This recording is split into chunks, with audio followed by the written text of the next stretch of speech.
welcome to NMP Talk Show, where we delve into the depths of mental health wellness with compassion, understanding, and expertise. Our goal is to provide a safe space for open conversations about mental health, destigmatize the issues surrounding it, and offer insights and resources to support your journey towards a healthier mind and soul.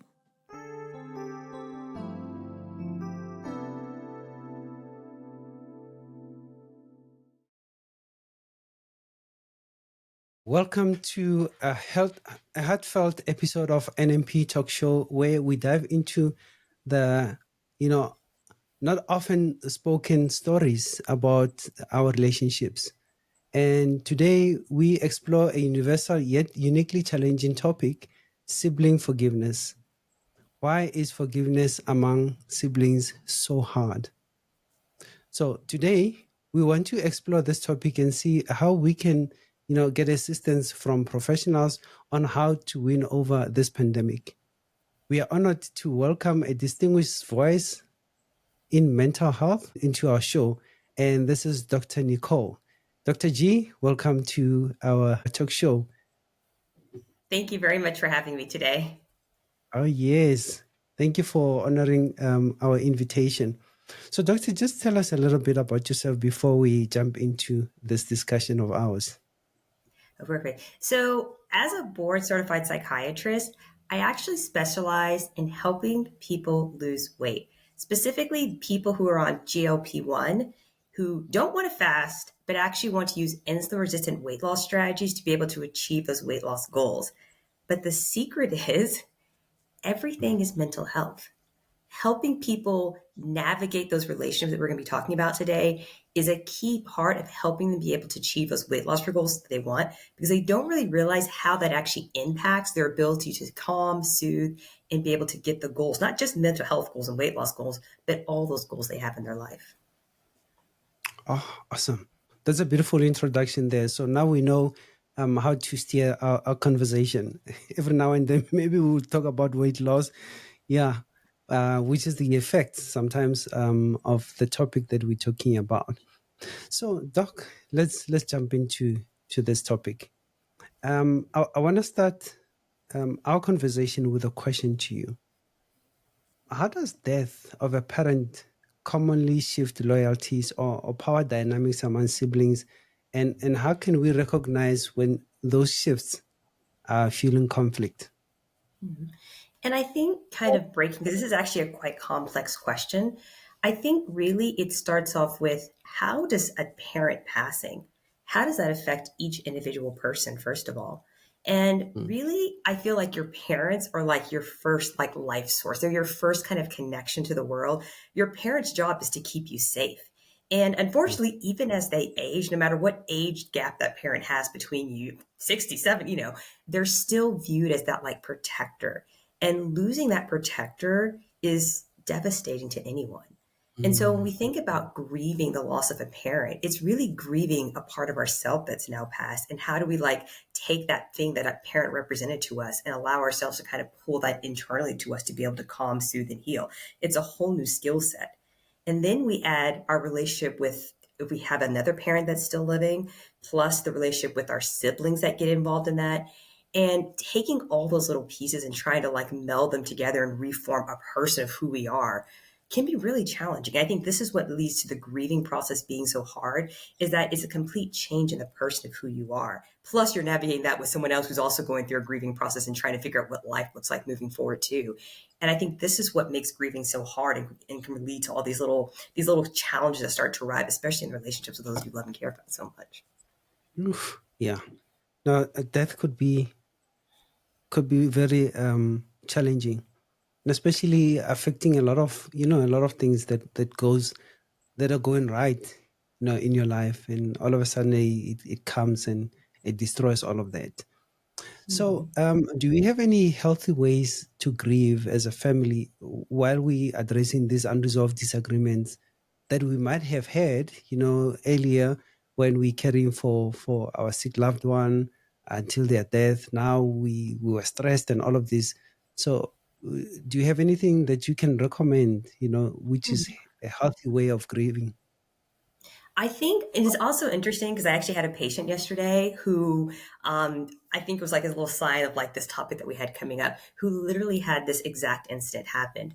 Had a family member, her mom actually passed like a few days ago, and the funeral was in a couple days. And she was literally talking about like how the dynamics in her family changed, not just between her siblings, but also her mother's siblings that were also now being intimately involved in like the grieving process, and how her family member actually called her brother and was like, I don't want you overreacting at the funeral. It's like berating her before the funeral. And it's just kind of like, wait a minute. How are you going to tell someone how to act? But again, this is an older sibling who's taking a protector role and trying to protect her. But this person is viewing this as like rejection. It's like, how are you going to tell me how to grieve my own mother's passing? And I don't even get a say in what's going on, but yet you're already trying to dictate the, and it's just like, and then, I mean, so this is where like, when we think about grieving, all these little wounds start coming up. You start getting like sibling, especially like, I know I was listening to podcasts, you're an oldest sibling. And so the oldest sibling, our job is to protect our younger siblings. We're kind of that dynamic, as you were talking about, between parents and kiddos. And we're the firstborn. I'm a firstborn too. And so as a protector, we want to protect our younger siblings, especially those of us who are like, especially the bigger the age gap, the more you want to protect them. And now that the parent is gone, you now take on that role. But part of growing up is going through the different stages of, I don't ever say like different stages of dependence. You have the codependent stage, which is where I do things to kind of meet your needs. But as we get older, part of the maturation process is us learning to develop interdependent relationships, not just codependent relationships where I tell you what to do and you're like, okay, I'm gonna do what you say because I know you're the leader. But it's like, wait a minute, we are both leaders here. And so one of the first things I actually told this person was really the first step of grieving is having a neutral party, ideally a therapist, a psychiatrist, someone you can literally just talk to and talk about all the concerns that you're having that come up for you. Because so many times in life, people never actually address the concerns they're having. It just swirls in their brain and thoughts are just going and going and going. And literally the first thing I tell people now, I want you to just talk. I'm going to sit here and document what you're saying. You just talk.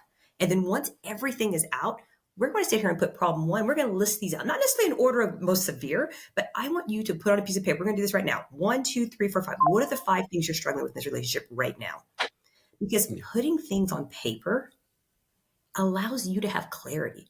Because so many times it's just coming out and it's all jumbled and none of it makes sense, but you can't work through anything if you literally haven't written it down. So sometimes that first step is getting that support, but just to listen, let's just get it all out. And then let's take that next step and actually organize it.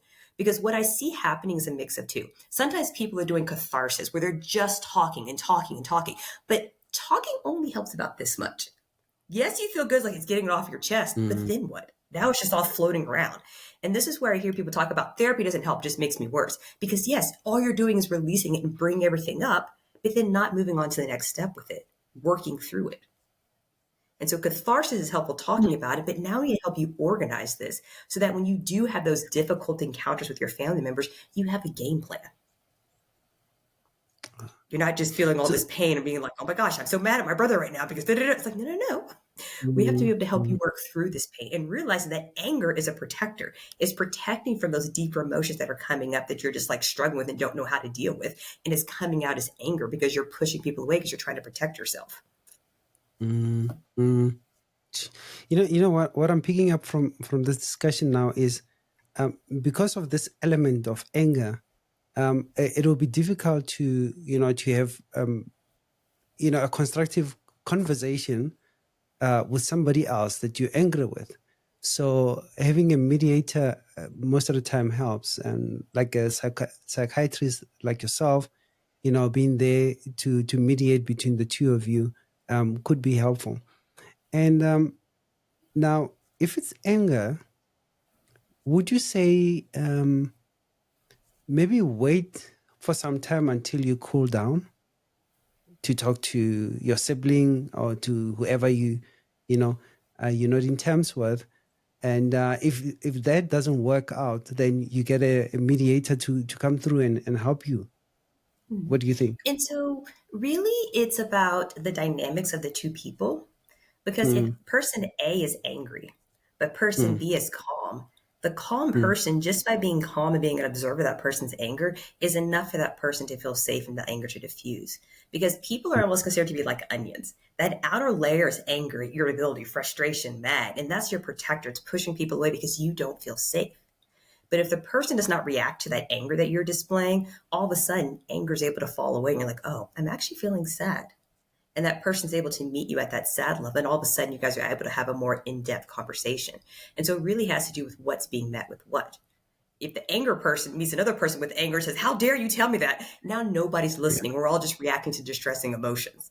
But if someone's Yeah. willing to listen, whether it's that third person that's like, oh, well, let's take a step back, let's calm the situation a little bit, or if it's that sibling that's able to say, I can see how frustrated you are, and they meet you with kindness and love and compassion, that can be enough to diffuse the situation. You guys can have a constructive conversation. That's a good advice there. Thank you for that. So now let's see. I just want to talk more on your current statement there.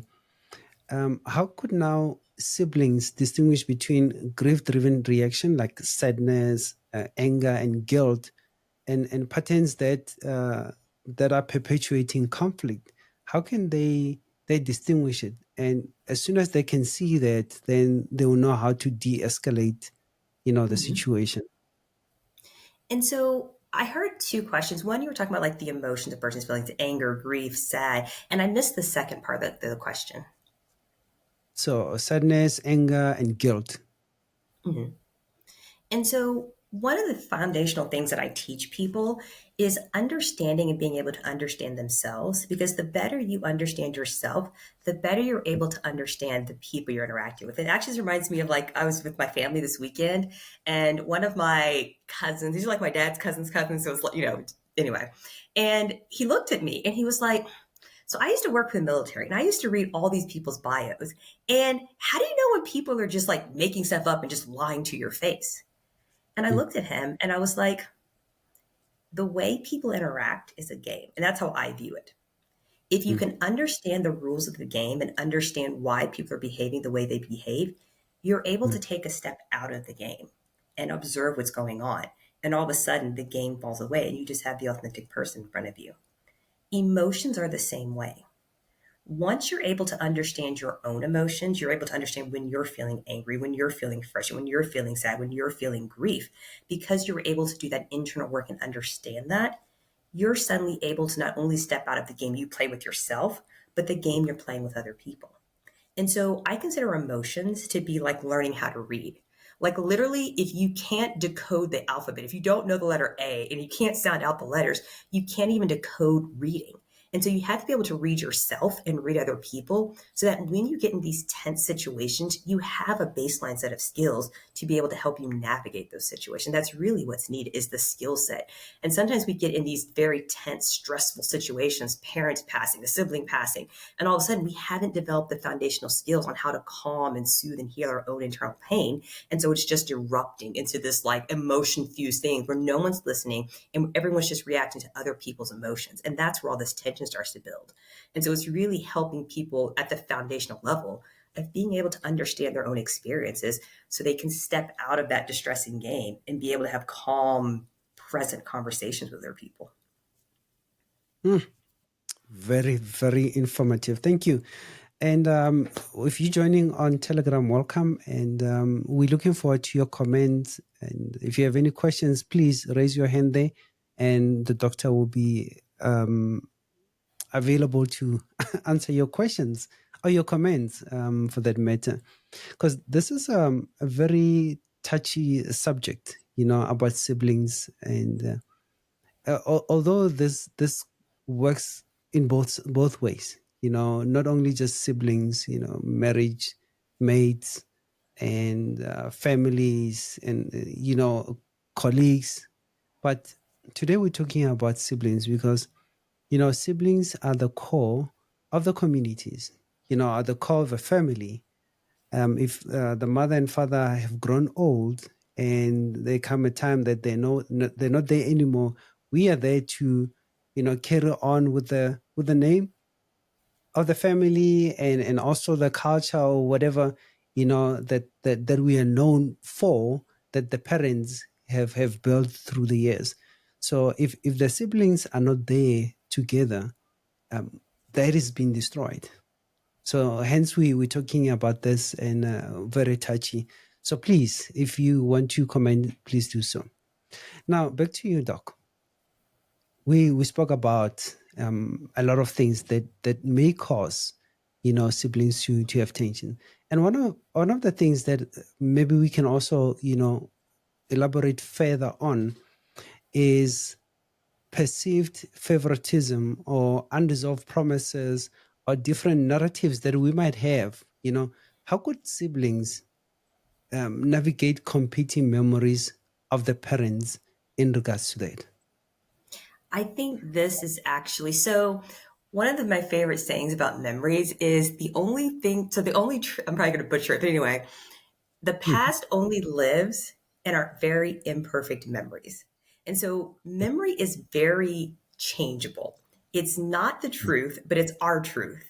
And so when people view things as, well, this is what I remember, this is what I remember, we're already talking about something that's already changeable and malleable, and it's not actually what happened in the past in the first place. So I think first allowing ourselves to recognize that memory is fallible. Memory is not the truth, but it's what we recall that has a lot of emotional resonance with us. It has a lot of emotional meaning to us. So that's what we recall. Mhm. But here's the thing when it comes to memory.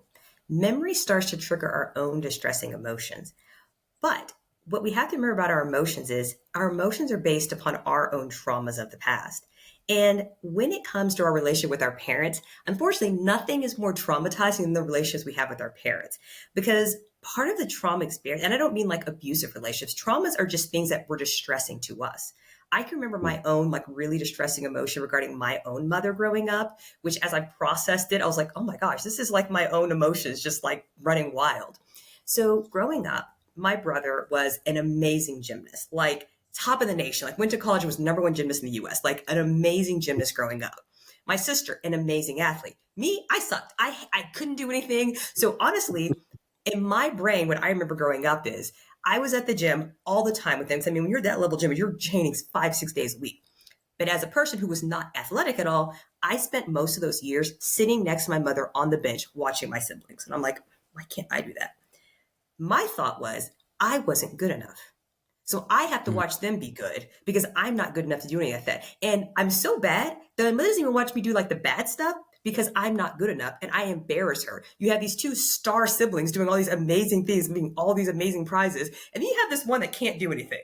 And so in my brain, I judge that as my mother just doesn't like me. She's just embarrassed of me, but she loves them. So she gives them all this. That's why we spend all this time watching them all weekend.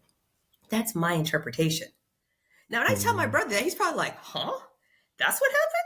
He has no idea. And so my mother's very much alive and very healthy. But imagine us having a discourse about that, saying, well, she loved you more than me because da da da. That's my Mhm. interpretation. That's my memory. But in reality, when I actually look back at what happened was, it's actually that I didn't want to do those things. I'm a very afraid person. I like to say I have good sense. You want me to do what? You want me to take my body and swing it around? I'm not doing that. That does not look safe. Versus my siblings like, oh yeah, that looks fun. Let's go try it.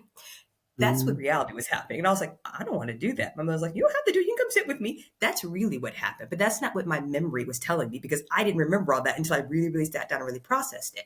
And so much of sibling rivalry is their own interpretation of events, whether they're true or not. It's the emotions that I felt at the time. It was the projection that I felt from my mom because I wasn't good enough. And so when we're having these competing memories, what I'm talking about is my own inadequacies being, not my own act, but my own emotion inadequate being activated. That's now being projected onto you saying, well, she liked you more because we spent all this time doing all this stuff for you. And I can't have this one thing at her funeral. There's just like, what? And so it's about a person being able to recognize their own truths, but also recognize where's the origin of those truths that we experience. Because so Mhm. many times we project our own beliefs and our own what we wish were happening onto other people without allowing ourselves to actually say, what is the role that I actually had in this experience? Because ourselves being judged as imperfect, as fallible, as flaws is painful. And so we don't accept that as the truth. It's much easier to blame my mother, to blame my brother as being favored, to blame my sister. Look at all this stuff she did. She did nothing for me growing up, which is not true. But that's easier for me to accept than saying, I was just afraid to do that stuff you guys were doing. Mhm. And so this is a lot of the grieving process is really recognizing our own role, which we don't want to do because it's painful. Sure. My own interpretation. That's that's hard hitting because I carry that with me what I think is going on. But I did not bother to ask if that was that was the case. Sure. So we do have a comment there on Riverside, in fact, from YouTube. Fuzile says, thank you so much, Doc. This explains a question that I've held for the longest time. When my dad died, we had a falling out with my siblings. Being from a family of 10, that even today we don't speak. Eish. Yeah. Any words of comfort that you can share there, Doc? One of the first things when I kind of started moving into my private practice was is studying community, because the place that I worked I worked in a psychiatric ER. And so the psychiatric ER functions as a community, because when you're dealing with aggressive, extremely distressed patients, we have to work as a team. And so my teamwork aspect that I got from working in my job in the psychiatric ER really caused me to start doing a lot of research on community. And community really is the foundation of any strength. When you start studying like loneliness studies, loneliness is more dangerous than heart disease, than any other cancer you can get, because loneliness kills more than anything else. And so part of my origin is helping people develop communities, because communities is the foundation of who we are as a people. We are a social creature. Humans are social. We need other people.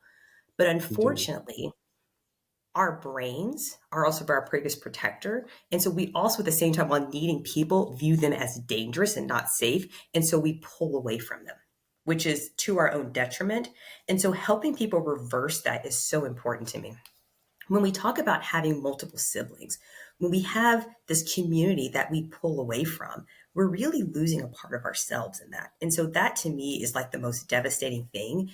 But it's allowing ourselves to start to work through our own internal distresses that leads to us having all these negative thoughts that go through our mind. Oh, they're just going to make me mad. Oh, they don't care about me. They're just going to make like I can just think about all the things like my own sister, who I love so much. Even sometimes she'll say something to me that's upsetting to me. I was like, she just doesn't love me. She's just trying to take over the situation again. And it's like, no, she has her own opinion. But it's allowing ourselves to take a step back and really observe what is happening here. And sometimes even taking a voice for ourselves. Because I can remember we always get together for like our parents' birthdays. And the last birthday my mother had, which is in August, I texted my sister, I was like, hey, because again, I'm like instigating it, but I don't want to take over it. But I'm like, hey, where do you want to go for dinner for our mom's birthday? And she said a restaurant. And it took me days, even as a psychiatrist, to be like, I can't eat there. I need like healthy food. This is like fried food. And I was talking to my husband about it, and I was like, should I say something? Am I going to hurt her feelings if I speak up? But it's about being able to speak our truths. It's about allowing ourselves to be honest with the people that we care about, because it's in these like distressing thoughts that we start to have when we don't speak our truth, that they start getting opinions and we start getting opinions. And those opinions just cause us to drift further apart. Versus all of us speaking up. She was like, oh yeah, I've never been here before. I actually want to go here before. And it actually turned into a good dinner experience, even though I was scared to even speak up and be like, I don't really want to eat at this restaurant that I asked you to pick. I know you've spent a long time choosing this, but it's in our perceived differences that we pull away from people, rather than allowing ourselves to speak our truth, to be vulnerable, and allow ourselves to hear what that other person has to say, whether we want to hear it or not, whether it hurts our feelings or not. But it's being truthful in those interactions so that we can actually come together and be present with each other, not just keep pulling away. Yeah. I just don't know what to say, you know. It's a very sensitive topic, but I'm glad that you're there to help us out there. Would you have someone, Hilda, on Telegram? Let me just unmute her. You can unmute yourself. Welcome to the show, Hilda. Thank you, Neo. Thank you, Dr. Gutierrez, for a nice topic. When you started, you mentioned something about anger. Sometimes the siblings' forgiveness is due because of the anger. So I've never seen anger as something positive. And you mentioned that anger can be our protector. Would you mind elaborating more on that, please? On Right. how is anger our protector? One of the foundational principles that I teach people is all emotions are actually positive. All emotions are here to protect you and keep you safe. But when we view emotions as negative and we try to get rid of them, push them down, the only thing they can do to protect and keep us safe is to take over. And that's where we get into the difference between what's an emotion, what's a feeling, and how do we truly have compassion. Because compassion means being able to see our own emotions as our protectors and how they're trying to help us protect us and keep us safe. And the more you get into actually understanding your emotion, you actually start to understand the concerns it has for you. And the secret is when you get to understand that concern, that's when you truly have compassion for it. Because we view emotions as negative. We're like, oh, that's just anger. And it's pushing people away. So we also pull away and we put the emotion judgment on it, saying, look at that person being angry. Shame on them. Without allowing ourselves to truly have compassion for our own anger, so we can then have compassion from their anger. And in that compassion and that true understanding and that true purpose of being like, oh, I actually understand why anger is here and trying to protect all of us, that's when their anger diffuses as well. I'm lost. I can break this down a little bit more. Okay. So what is an emotion? An emotion is a part of you that forms to protect you from a memory of the past. And memory never wants you to be activated, for it to happen to you again, or for you to ever relive that experience. So if a memory of the past gets activated by some trigger of today, that emotion whose job it is to protect you gets activated and it starts voicing concerns. It's like a signal light. Hey, be watching, be cautious. But if you don't trust that emotion, which is anger in this case, the only thing anger can do to protect you and keep you safe is take over. And so that's when you start yelling, you get frustrated, you start pushing people away because anger is voicing concerns, but you're not acknowledging it. So all it can do is take over and start pushing people away from you to keep you safe. But if you trust anger will be like, remember that when you were 5 years old and that person slapped you? Do you see that facial expression? That's the same facial expression that person had then. And you're like, oh, you mean I'm now 40 years old and that person who hit me when I was 5, we're on the playground fighting, they have the same facial expression? Yes, they're going to hurt you again. And you're like, no, they're not. Anger's like, I'm watching them. When you have that trust in the emotion anger, it doesn't have to take over you. You listen to the concern, but you get to be self-led and make your own decisions moving forward. John, I see that you're angry. That facial expression reminds me when I was 5 and someone hit me, but I know you're just concerned right now. And you're able to speak to that person about the experience they're having, not put your own emotional distress on top of it. Get away from me. You're yelling at me. I don't let you talk to me like that. Now your anger is just meeting their anger. And now nothing's going to happen. Now we have two angry people yelling at each other. So, yeah, no. Can we now say, from what you are saying, can we now say anger can actually work as a self-defense mechanism? Because now that you are saying something, I remembered one of my managers, the anger that man has, he doesn't tolerate nonsense. So most of the time, you don't even go to him with things that will irritate him. Will that now say anger is a self-defense mechanism? Correct. Yeah, but do you have to react? Do you have to react to anger? Actually, what I caught from your statement there is anger is your protection, but you have a choice on how to react, right? So it just like your fire alarm. It goes off, and when it goes off, you don't have to let it ring the whole time. You can switch it off and then take action on what it's alarming you on, right? Correct. So basically, what I'm understanding is, yes, you can have anger, but don't let anger control you. You have to step up. You have to step up and then act on the things that make you angry to sort it out before it overtakes you. Correct. Okay. All right. That makes sense. But I was like, it's much easier when I walk people through the exercises versus I'm kind of just talking about them. Like, wait a minute. I was like, what am I doing today? Am I encouraging anger? And that's the fear speaking up. Look, wait a minute. Anger's not safe. Anger's not safe when it takes over. But But anger is a Mm. perfectly safe, appropriate emotion to experience. Yeah, sure. Okay, we do have another comment. Lily, question, why is always the supportive one are always the ones getting hurt? And Fuzile, we'll come back to your question there. I've noted you. But let's start with Lily's one there. And so when we think about the supportive one, I think we need to identify what emotion they're truly experiencing when we say the supportive one. The Mm. supportive one usually is the one that has the most emotion guilt taking over. Some people are tend to be more taken over by anger, so they tend to more externalize, yell, frustration, like, command people to do what they want to do. Some people are more taken over by the emotion guilt. And so when they feel guilty, they take on other people's distress and try to fix the problems. And so it's Okay. not that they're hurt more than the person who's angry, is that they're internalizing more. And so they're taking more ownership of the distress going on, and it hurts their feelings. Hmm.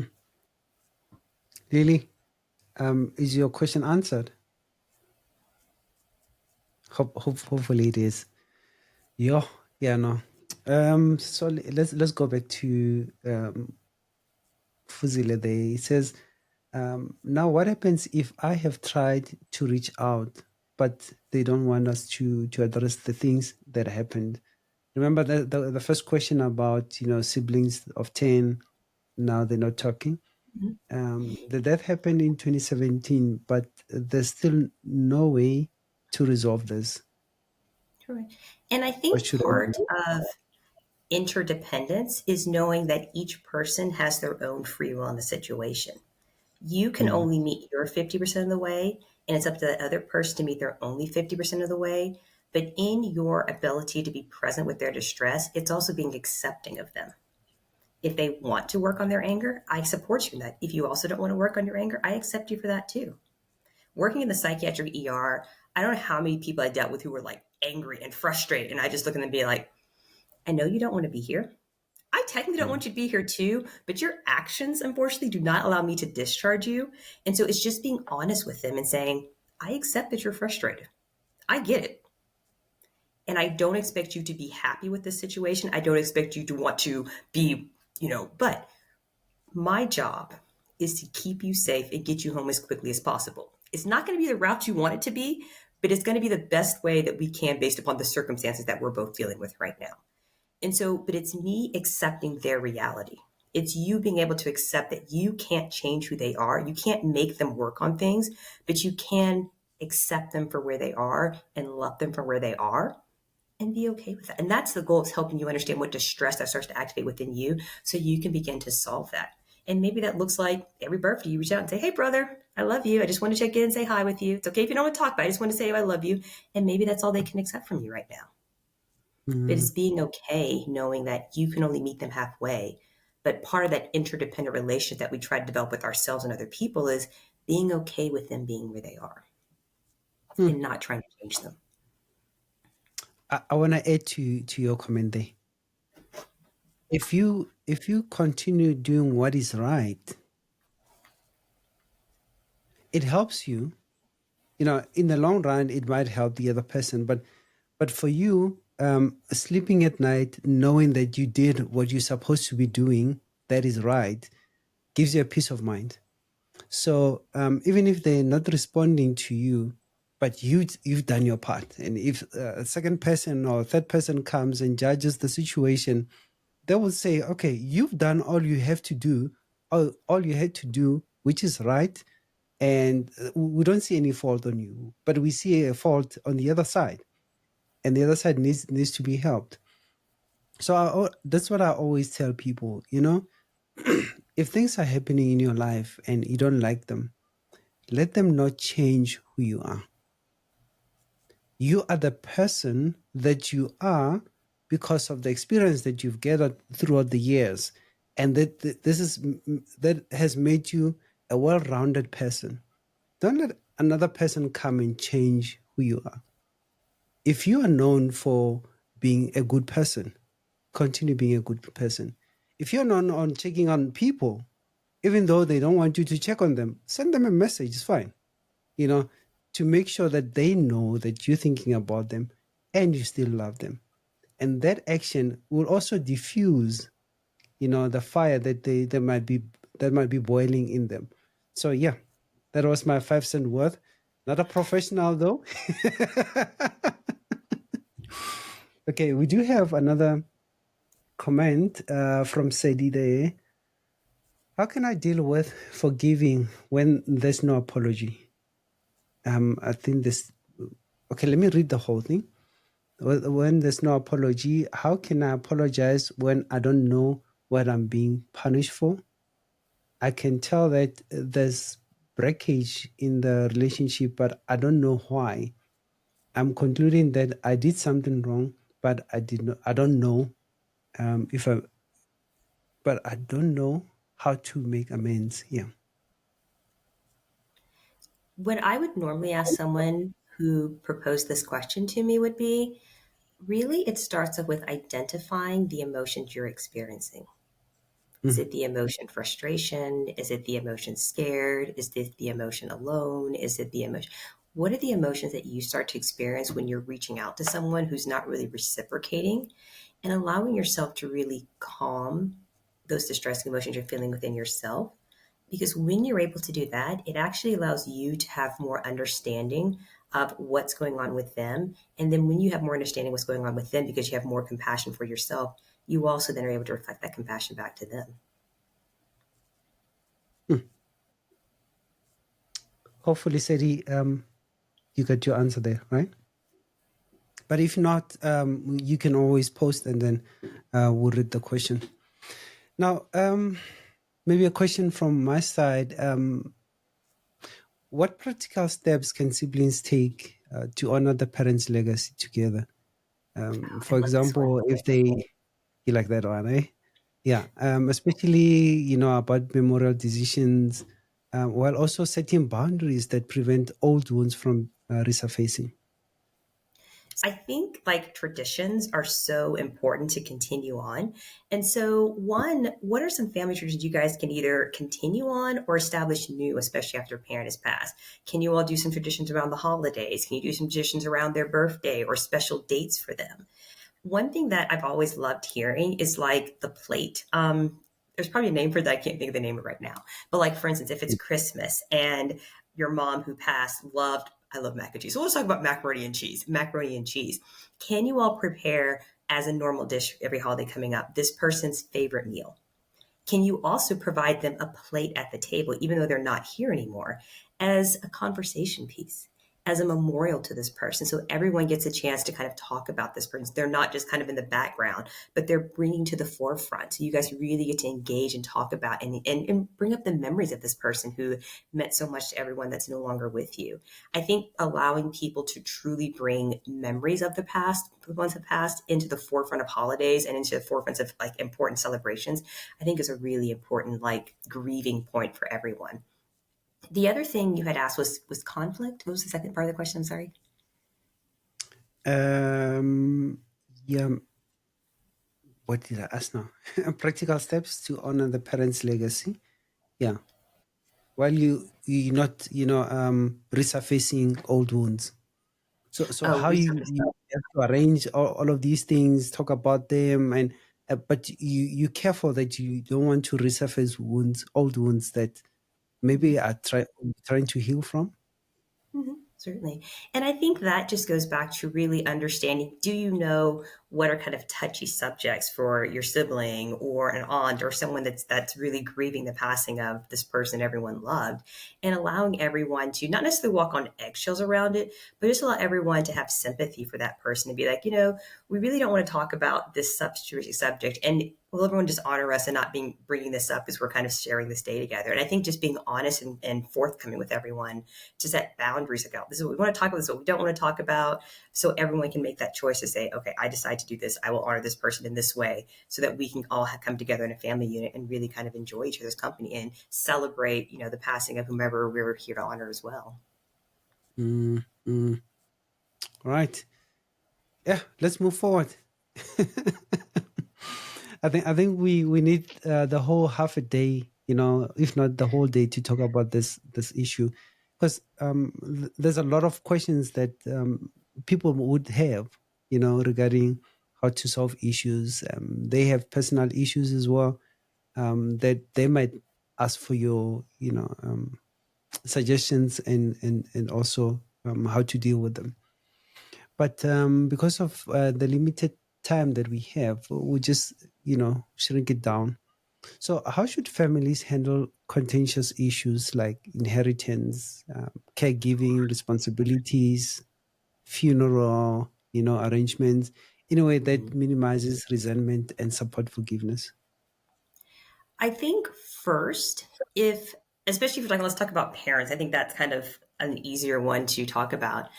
If Mm, parents can have their wishes already stated out, whether it's in a will, whether it's written in some kind of format, that will really help everyone in the family who's trying to honor their wishes and honor this person, especially when we're talking about like funeral arrangements, especially when we're talking about inheritances and all those other things that kind of come along with kind of like sewing, like kind of putting everything together. The more that's written out and clearly stated, the easier it makes for everyone to be on board and have, well, not necessarily be on board, but the easier it makes to follow a plan.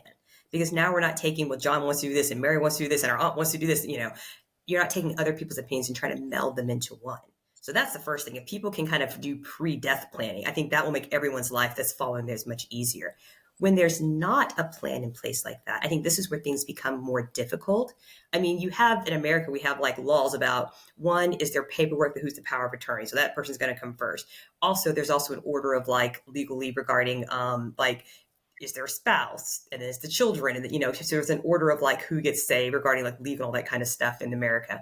But outside of like the legal parameters, we have like family parameters. We have like who's the dominant sibling. Sometimes it's not always the oldest. Sometimes it's the middle child that tends to be the dominant. And so when you start getting more into family dynamics and how these things are going to be run, I think this is really the time we talked about trying to really get a mediator involved, someone that can mm, kind of say, okay, let's let everyone speak up. Let's allow everyone's voice to be heard. And let's allow everyone to also have a say so that everyone feels included in these discussions. Everyone feels included in these decisions. And so everyone feels like they have a voice, as opposed to just saying, well, this is what we're going to do. And everyone just kind of capitulates to what one person says. I think having a media can be really important in these situations. that's more important. Yeah, I agree with you there. So, we passed the funeral, we buried our loved one, and now it's just us that are left. And we have to talk about these things. We have to talk about the hurt, that happened during or even before, because we can't carry this forever. It affects our children and the children. So it's just a chain effect that is never ending. So how could you advise um, the siblings that are going through that on how to especially discuss these sensitive topics, Mhm. past the disease phase? I think one, if you can have one sibling that kind of spearheads everything and says, hey, I Mm, really want to get together, and has a clear agenda. Okay, I really mm, want to talk about mom, her last 6 months of life, like having a clear agenda, having a clear topic area, and giving people time to kind of think through what they want to say about it. Because I feel like what could be hard is when they don't have a chance and they're kind of like, I don't know, when people are like sprung things on, like we're having dinner, all like, I want to talk about this. And no one had any inkling we're going to bring this up, and it's kind of contentious. mm, So I think one, giving people a heads up so they have time to kind of think through and really process their own thoughts and emotions and feelings about a situation. And if you can at least give them like hey, I want to talk about A, B, C, and D, this will really give them some time to kind of get their teeth into it and really kind of think about and talk to their friends or talk to their therapist or talk to a third party person about their own experiences, so that when they bring it to the collective whole, when they bring it to the community, when they bring it to their siblings or whomever they're talking with, it's not raw. It's a little bit filtered, and they've had a chance to kind of process it and think through it and really be able to state their opinions. I'm a big fan of writing things down. I always do, but please write it down. Because sometimes when you're mm, in a group setting, you guys are all talking about things, all of a sudden your opinions start to kind of, what was my thought about this? You don't remember. And then you get home, you're like, oh, I never even said my piece. No one ever heard what I had to say. And it's because some of your distressed emotions really started kind of making your brain kind of start mm, to just kind of forget. And so if mm, you can mm, really write this down, I think this can all be helpful, and let someone, when you're having these difficult conversations, one, have a prepared conversation, give people time to kind of think about it. Everyone come with something written down, and then everyone kind of say their piece and their thoughts process. You guys can process through it and work through it as a family. I'm very big on prayer. I don't know. It's just me. If I go through emotions, I think prayer balances me a lot. Mm-hmm. It gives me a different perspective of the situation, even though the situation might not be resolved. But it's like you're getting another angle of the situation to think Mm-hmm. about, and maybe one of the things that topping up on what you just said there, just pray about it. When you're writing it down, just pray about it and think, okay, if this was said to me, how would I feel about it? Because it's all good to write your feelings down and just read it as it is. They are your feelings. It is your head. But how will it land on the other person? Because now the goal here is not to point fingers. It's not to blame one another, but it's to mend relationships. So if you're mending relationships, how do you now talk about these issues? Do you just blab it out? Like, yeah, that's how I feel about you. You've done this to me. You never respected me. But if you thought really hard about it and say, okay, this is how I feel about it, and this is how it hurt me. And I think if we talk about this now and see how we can mend this, already the second person or the next person who's receiving that already knows that, okay, no, we're not fighting here. Actually, we're trying to mend. Mm-hmm. And that's the solution, to fix issues. Well, another 2 cents worth. One My thing that I advice. always, when I'm in like clinic with patients and they're kind of telling me about this person did this to me and that person did that to me, Yeah, once I let them just kind of diffuse and get that kind of catharsis out, my yeah. first question is, what is the facts of what's going on? Mm, Because sometimes people there's so much judgment on what they're saying that other people can't even hear it because all they hear is the frustration, the anger, and the judgment is pushing them away. But first of all, mm, can you state the facts of what happened? What was the specific comment that was made? What was the facial expression mm, that was upsetting to you? What was the action that they specifically did?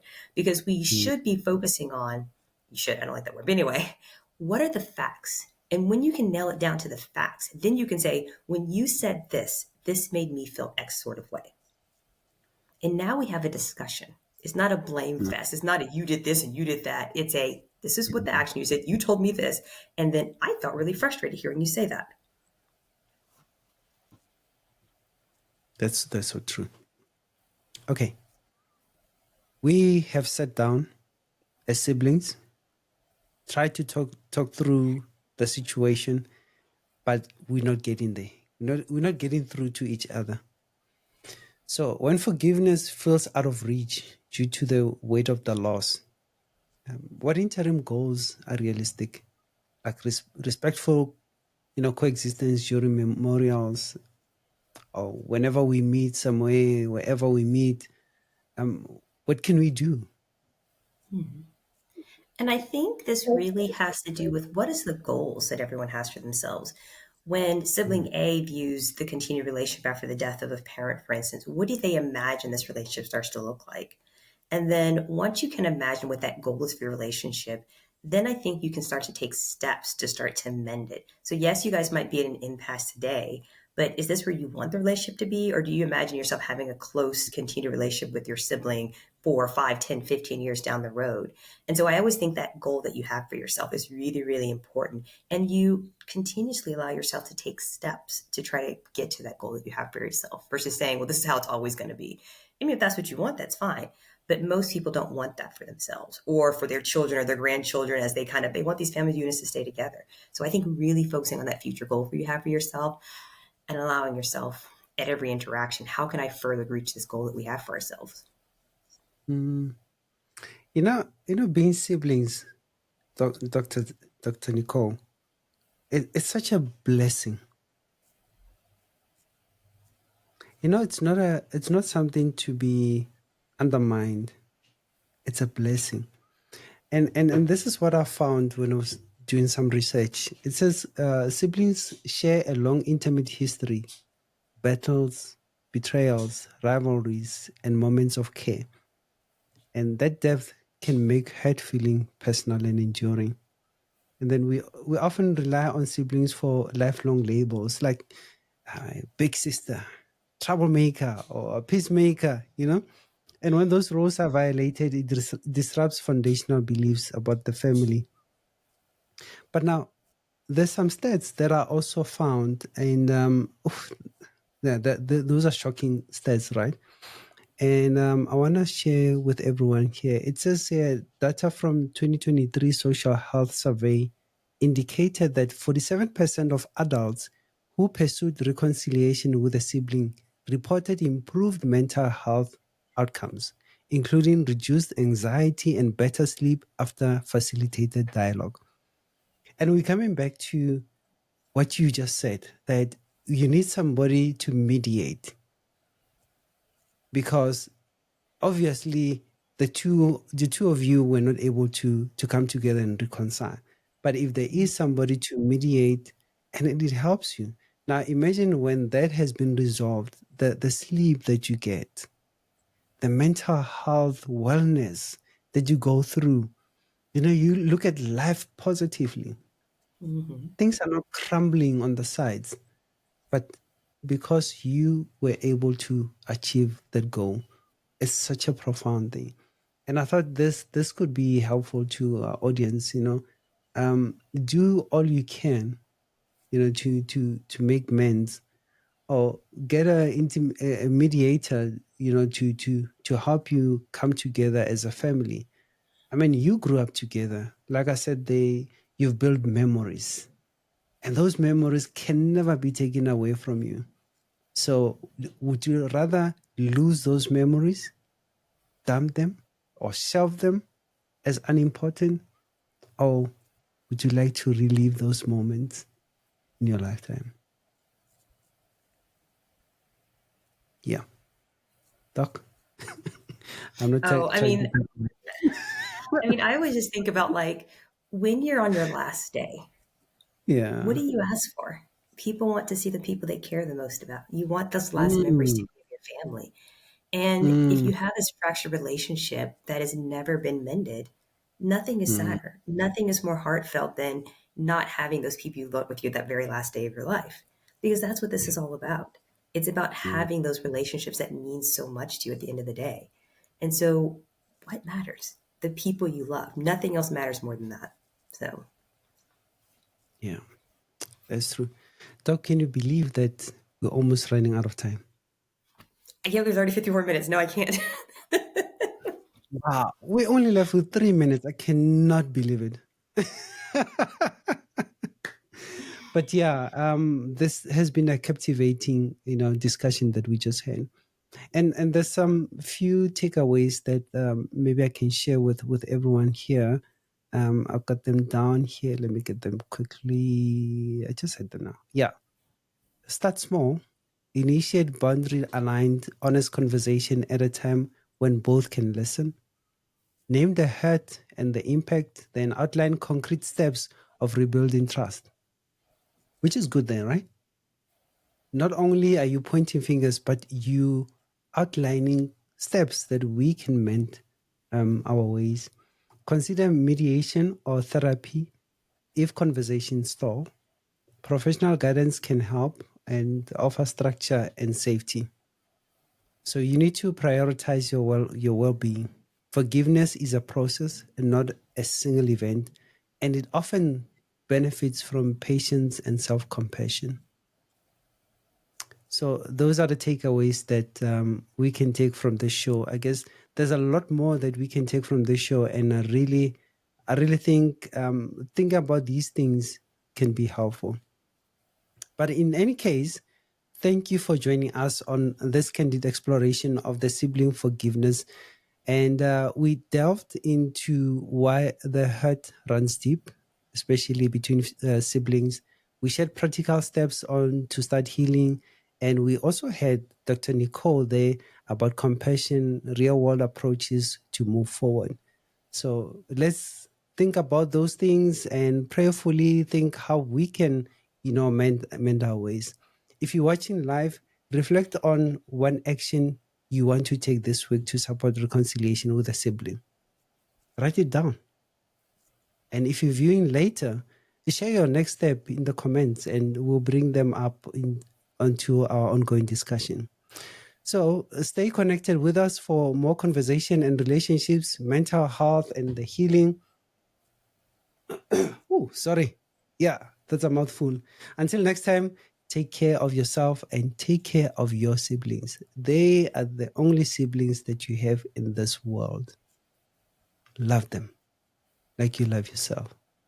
Thank you, Dr. Nicole. And thanks to everyone that connected on YouTube and also on Telegram. I'm hoping to see you next time. My name is Neo Morapedi, the host of NMP Talk Show, and we are signing out.